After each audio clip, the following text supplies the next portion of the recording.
Welcome back, guys. I'm so happy that you're still here. 2024 went like a breeze, right?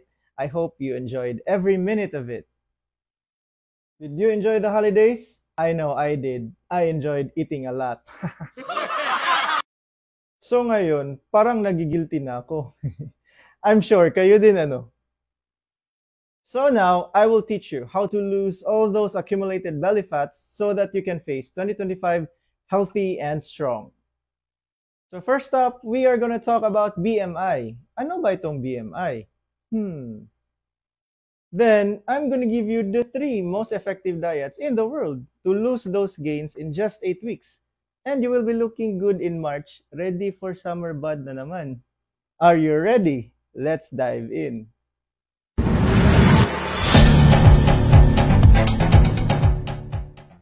BMI is the acronym for Body Mass Index. BMI shows if your weight is healthy for your height. It helps identify if you're underweight, normal, overweight, or obese. Before we can compute your BMI, we need to know your height and your weight.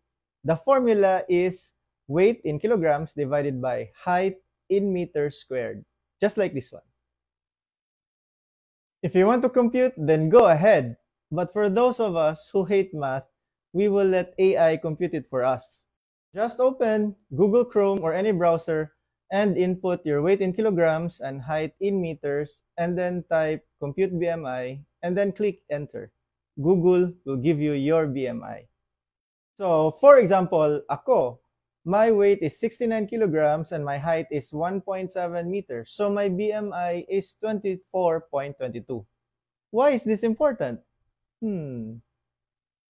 Before we do all the exercises and all the diets, kasi nga guilty, we should know our BMI so that we will know our target weight.